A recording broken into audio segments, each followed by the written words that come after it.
So the use of computer networks. Computer networks are a collection of autonomous computers. For example, the internet. There are various uses for these types of networks: business applications, home applications, mobile users, and not including to what social media in nowadays, which can result into some social issues. Some business applications, for example, you have the client-server model where a client pretty much access a server for a specific application, a specific option like email, voice over IP, and e-commerce. Home applications contain many networked devices, for example, TVs, Internet by cable, DSL, wireless, etc. And home users, they can communicate via social networks. Now they consume content, they do video, they do movies, they stream video games, all kinds of things. And some of the applications actually use peer-to-peer model, which are not fixed clients and is basically computers sharing among each other. Mobile users base nowadays, especially with all the new mobile era that is coming over, is tablets, laptops, smartphones, the iPhone, Android, hotspots, 3G, now is 4G, cellular provides services, and basically for communication is one of the main reasons for this. Okay? Now some actually applications do not support mobile, some do. Social issues, network neutrality, no network restrictions, content ownership, anonymity, very important, privacy, huge one, and theft. Network hardware. Okay? Networks can be classified by their scale. They can go as part as the vicinity, which is a PAN, a personal area network, very small, a building, which includes local area network, a city, which is a metropolitan area network, a country-wide area network, and then you got the planet, which is the internet, which is just a collection of all these networks connected together. Personal area network, basically it's just a device that connects, for example, through a Bluetooth using a wireless personal area network. Like for example, at home you might have your printer connected to your computer via Bluetooth. It's a small network. A local area network connects devices in a home or office building. Like for example, you can have multiple machines connected to the same Ethernet switch or an access point, like in this case.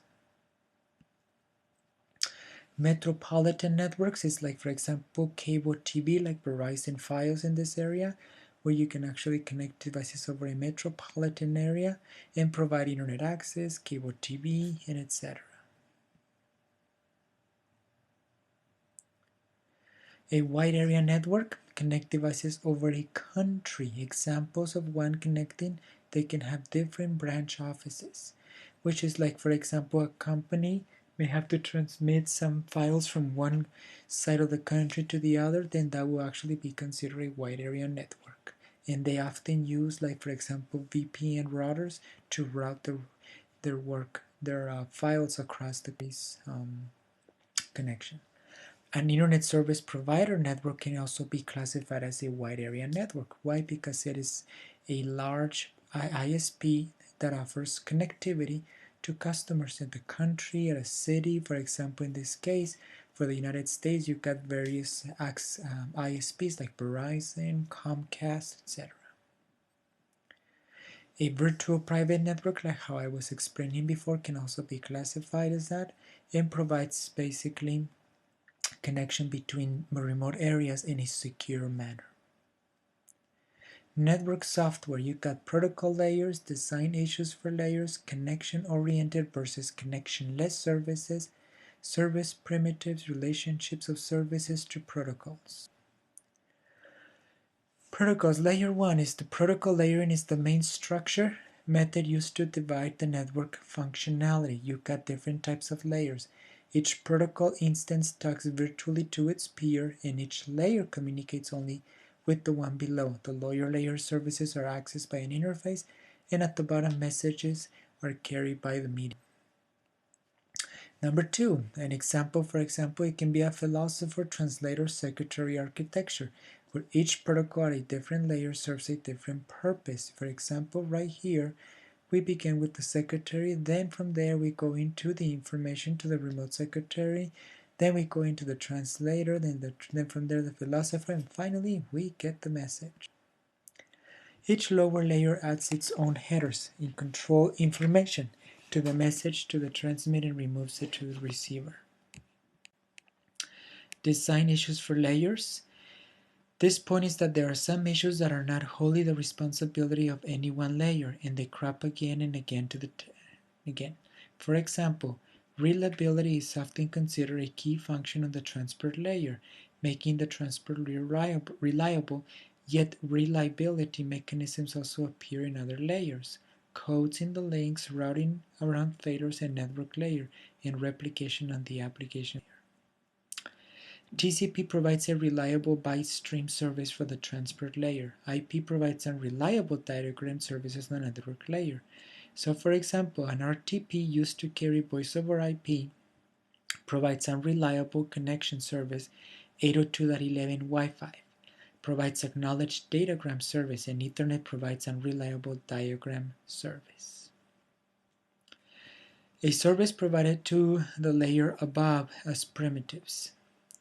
Hypothetical example of service primitives that may include reliability byte stream connection services. So for example, you have listen, connect, accept, receive, send, and disconnect, and there are the meanings of when like terminating or sending a message to a peer, etc. Tips are called at the client and the server by the higher layer using the service. The layer implements a primitives by sending messages using the services on the lower layer. These messages are assumed to be reliable for simplicity, and the lower layer service is not otherwise described. This is similar to the way that what simple web browsers and web servers work today.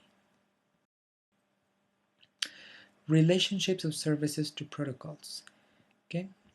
Basically, recapping, a layer provides a service to one above vertical, and a layer it is to its peer using a protocol. Make sure you understand that very well. The reference models, very important. You've got the OSI, TCP/IP, model used for texting, and critique of the OSI. The OSI reference model, this is very important. You should be able to know this by now. A principal international standard has 7 layers model that connects to different systems. You go from physical, data, network, transfer, session, presentation, and application. The TCP/IP reference model is a 4-layer model derived from experimentation, omits some OSI layers, and uses the IP as a network layer.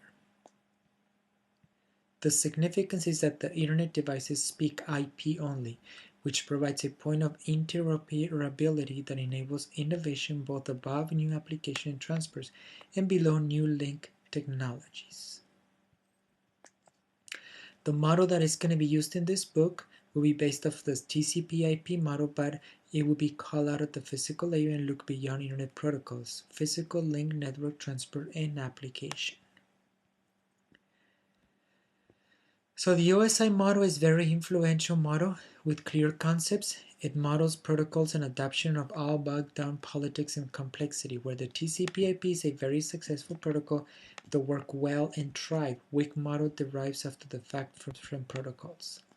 Some examples include the Internet, 3G, wireless LAN, and RFID.